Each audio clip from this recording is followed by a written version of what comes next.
is Indian Country Today. Indian Country Today takes a look at the opportunities and issues that challenge Indigenous people in the film industry. We look at who gets to tell our stories. There's an old saying, nothing about us without us. The Sundance Film Institute's Indigenous program is changing that narrative. The Merit Ta Mita Fellowship honors the Maori filmmaker and is given to an Indigenous female filmmaker annually. This year, Buinango, a Sami filmmaker, is honored. I'm working on my first feature, and I will get support for 1 year from the Sundance Indigenous Institute, and so they will help me with kind of the things I am working on, such as I want the ownership of our films to be within our Sami community. And that was also something Mreta Mita was also very much concerned about, the ownership of the art.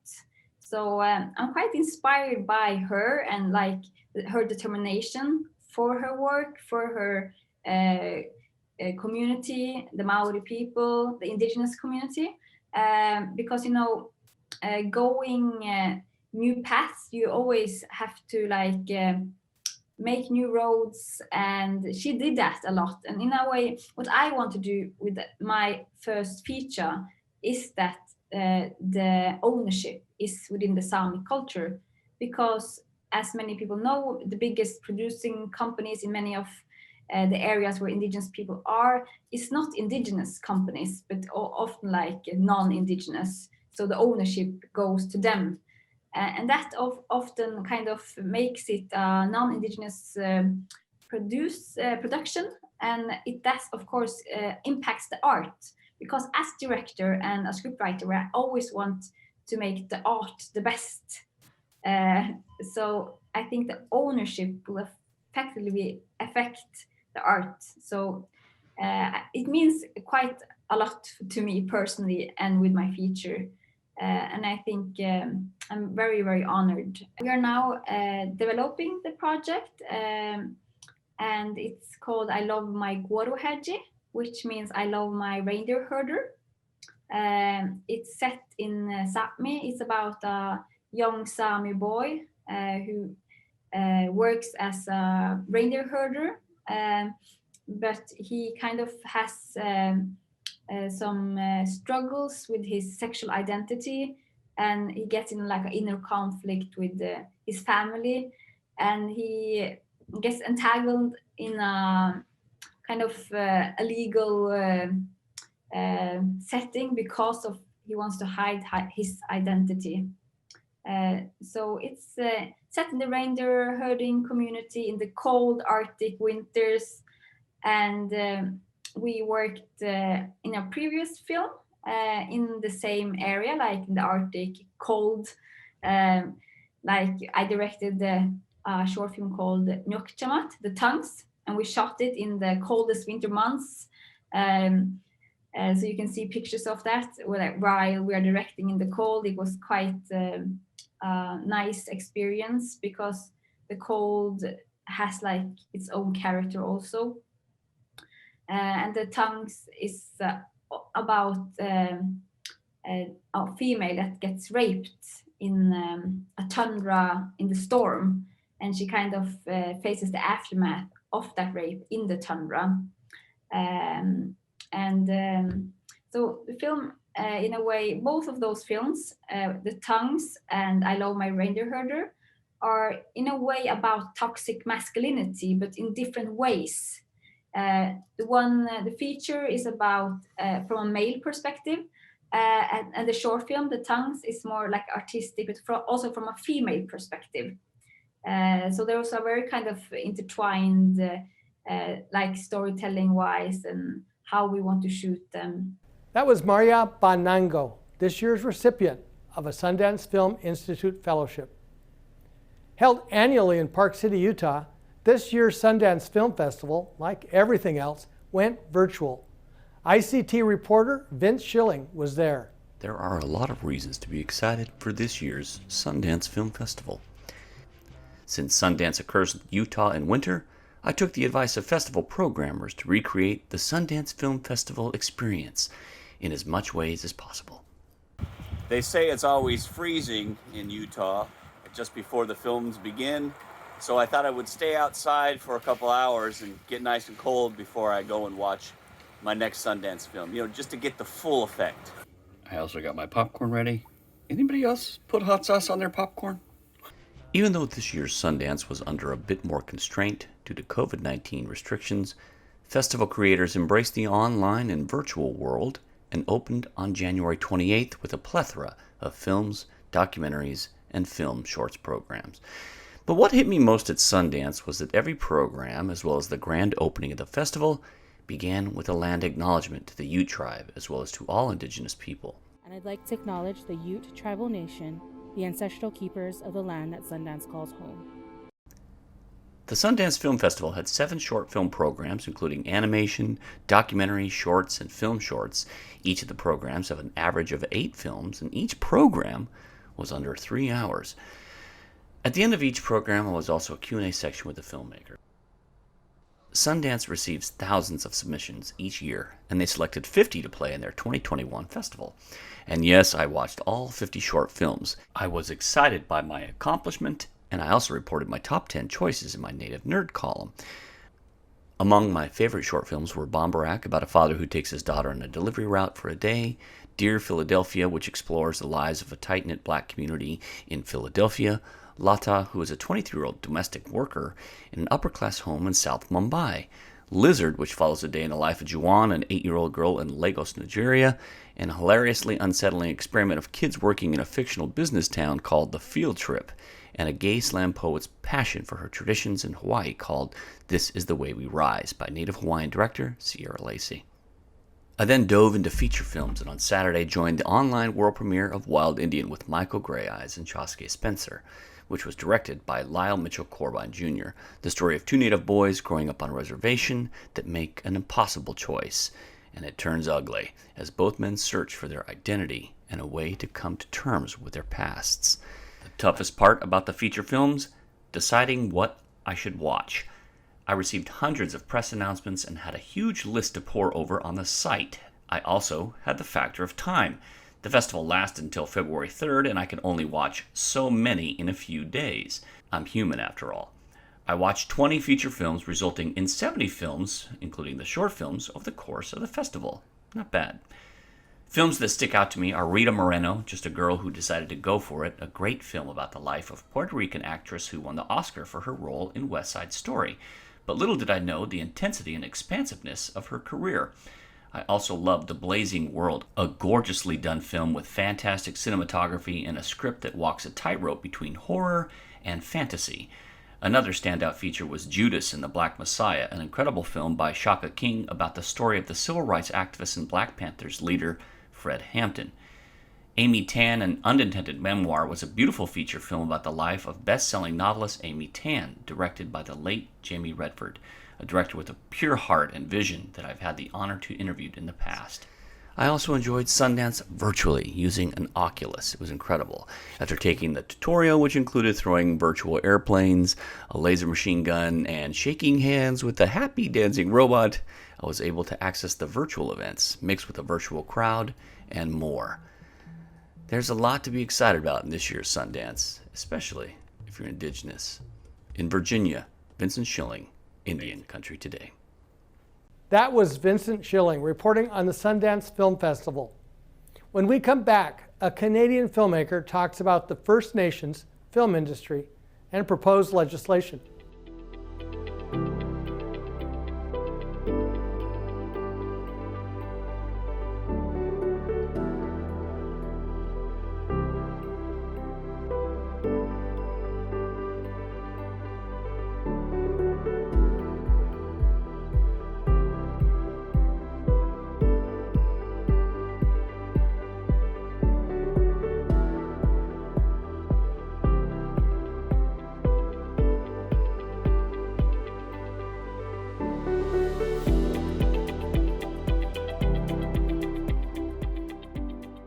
First Nation filmmakers are now pushing for a new legislation in Canada to penalize people who would pretend to be Indigenous in order to access grants, awards, and jobs intended for Native people.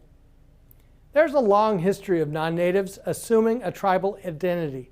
Everything from using red face in a Hollywood film to the antics of the Boston Tea Party. Jeff Baer is a seasoned journalist who makes documentary films.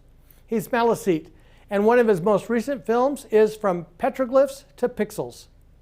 Jeff gives us background to Indian country's Pretend Indian problem. Well, this has a long history in our country. We have, going back to the creative arts, we have a fellow named Joseph Boyden who has written some successful books, and he was, the star of the media, Canadian mainstream media, for many years as a spokesman. He even appeared in front of the Truth and Reconciliation Commission, our examination of residential schools here. And he basically claimed to be Métis, but he couldn't identify that more than the word Métis. And he was outed by the literary community. They were quite upset that he took the identity and basically, really loved the spotlight. He danced in front of the cameras, and he basically appeared in radio shows, television, magazines, newspapers, and when they found out he was Métis, it happened just before Christmas a couple of years ago, and the fallout was incredible, because he took a big fall when he couldn't prove his identity. More recently, a woman by the name of Michelle Latimer claimed to have had ties to Métis as well. And she identified herself as being a Métis from Kitigan-Zibi. CBC journalist Jorge Barrera uncovered the story after Jeff Barnaby, a Mi'kmaq filmmaker, had written to a number of people after the Toronto International Film Festival, where the media, the CBC in particular, fawned all over her and claimed she was leading the new generation of filmmakers into a very new world. It's discovered since that she has absolutely no ties to Kitigan-Zibi. Jorge talked to some elders up there and discovered this unruly fact. And so, basically she's taken a fall too. This is not unlike the situation in America where Ward Churchill falsely claimed to be native of native ancestry. And it's an issue that goes back in time.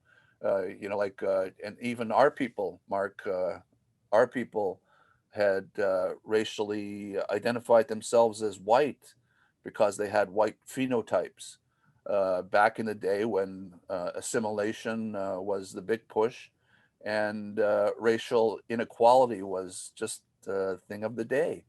I have ancestors who went into business and falsely claiming they were French. So it's a crossover of identities, a crossover of races, but it's different now than it was 125 years ago when we were trying to find equality. Now that we have equality, it seems like it's become a bit of a burden. We're supposed to know where we come from, to know where we're going, but it was George Harrison who said that if you don't know where you're going, any road will take you there. And it comes out like in things like the TV series Trickster, which this is one of the series that the said Kitigan-Zibi Métis was directing, and Latimer was the director, and she, together with a company out of Toronto, got the rights to the novel that was written by Thomas King. Inconvenient Indian was Thomas King. Trickster was written by Eden Robinson from Kitimat, a Haisla woman. She, so they, basically they acquired the rights to this, And Sienna Films is a non-Aboriginal out of Toronto, non-Indigenous company that raised the money to do this through CBC television, and we watched the series. And it's shot in Ontario, but the stories take place on the West Coast. So a lot of people from the West Coast were a little bit disturbed by that. Nobody really recognized the storylines. As happens in adaptations, you change the stories to suit the the storylines adopted by the interpreters, the people who are writing the scripts, and they got they got a lot of it wrong, essentially. And when that happens, you water down our culture, you water down our history. But more than that, it was it's been upsetting our industry. Like, it hurts some of our industry members because it deprives them of jobs. It deprives them of opportunities to go and basically be part of the larger television and film industry. Leaves us in our own little box. People who really know the stories. Thomas King knew his story. Eden Robinson knows her story. So many others know their story, but they just are in there. And I think partly it's the fascination and weakness of networks and movie distributors who find talent. And okay, if you're talented, then why should you want to also claim Indigenous? But it's a weakness, and it's a weakness in the system, because the system is all about self-identification. And if all you have to do is self-identify. It's checking a box, so the box checking has been part of the problem in your country and in our country. And it's affected, Black Americans. It affects the Latin community. Up here, it affects the Indigenous community and the French community. And it's got to stop, and it's a crime to be taking jobs away and money away from Indigenous producers and directors and writers who can come forward with their own stories. It's unfortunate that these kinds of things are coming up, but also philosophically, the question is always comes down to Métis. For Indigenous people, First Nations who have tribal affiliations and clan affiliations, we have no problem identifying ourselves to our community. And I think that's what it boils down to, is to be able to connect yourself to a community, to a clan, to elders that know who you are, those of us who have the lived experience, instead of the romantic notions of what it is to be Indigenous. Gone are the days of Grey Owl. We don't have to deal with Peter Lafarge anymore, even though he wrote some great songs. But today we have people who are basically checking the box and getting in. That was Canadian filmmaker Jeff Bear. As a member of the American Academy of Arts and Sciences, I had the pleasure of participating in a crowdsourced poem curated and assembled by Natasha Trethewey through a project with the American Academy and PBS. Take a look. Remix for my people, responding to Margaret Walker Alexander's classic poem, For My People. This new poem is a compendium of voices, a collected poem written by Americans all across the country to celebrate and pay homage to our shared and diverse communities, our people. For my people. For my people. For my people. For my people. For my people on the front lines of hospitals, grocery stores, and classrooms. My people driving dusty roads with voter forms. Praying, singing, witnessing tiny white hospitals with no room for COVID patients, scattered homes with no Wi-Fi, and beautiful fields with monstrous prisons. Holding God and voting close. For my people, dancing in Atlanta's sultry streets, chilling in Marion, Ohio, baking cast iron cakes on Ellsworth, in Columbus, wrestling hospital tubes to wrangle, healing, baptizing, in cleansing deep south waters, rising to stitch and gather, marching with one voice, building with faith strong hands.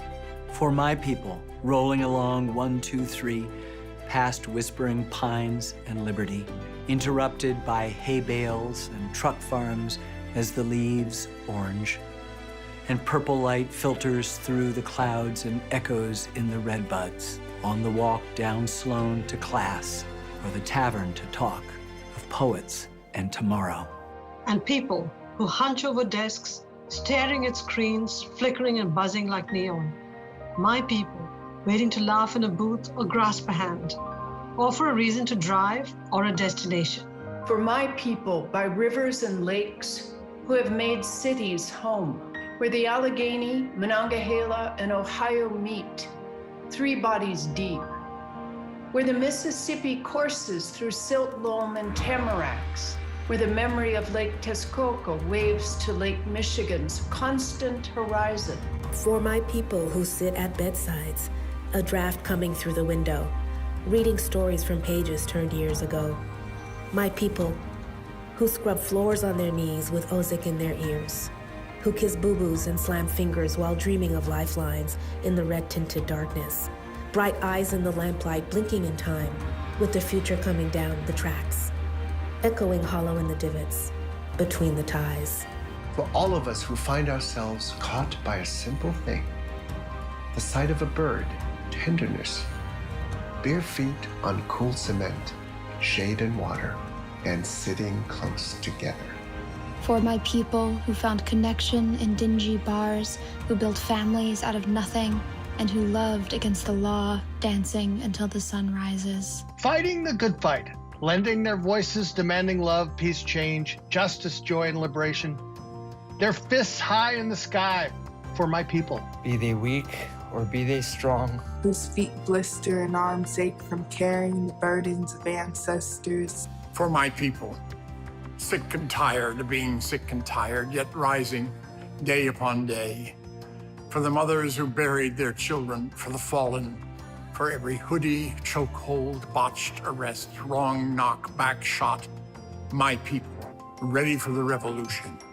For my people, shamed for their languages, shut up, beat up, tongues cut up. For my people who survive, who rebuild, who imagine again and again.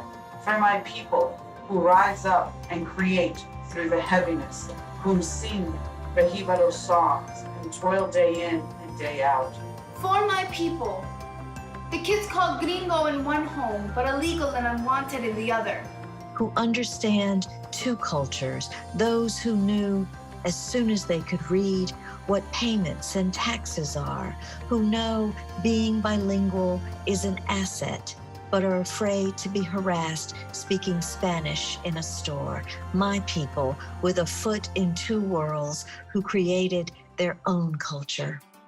For my people who don't fit in, always looking for a place where we belong. For the queers and the weirdos, the femmes and the failures, the artists and the activators, dreaming, organizing, playing, searching, cuddling, waiting, teasing, loving, and choosing a family in whose arms we can finally rest. For my people whose homeland was lost, who fled with nothing, who crammed into tiny apartments and worked dead-end jobs, who impressed upon their children the value of education. For my people, cramped in steerage, separated by language, united by poverty and religion, and food and song, lifting us with calloused hands to be doctors, lawyers, leaders, artists, professors, and Americans. For my Diné people, the Navajo Nation of my ancestors' resilience, resistance, and radical hope. For the land we were born to, my people who survived and thrived to inspire. My people diverse in politics and tolerance. My people weary and suspicious of much, yet grateful for this new home. For my people, blasting jazz and rock and hip hop, classical and soul and funk, using the rhythms to shake the demons of times past, to revel in the joy of the present, and a blessing for the future. For my people ever mourning, ever tearful, asking why and what and where to. For my people ever seeking, ever hopeful, knowing not the time their turn will come. Let the spaces made empty fill. For all of us, every word a sepulcher, every syllable a stone rolled away.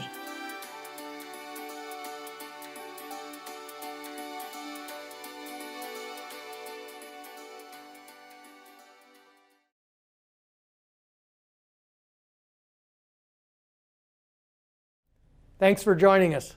Check us out online at IndianCountryToday.com for more stories and updates. I'm Mark Trahan.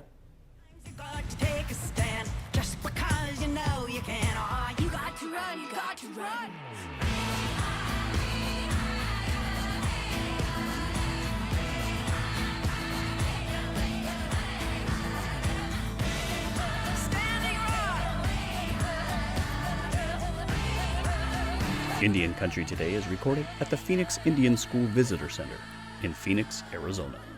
This is Indian Country Today.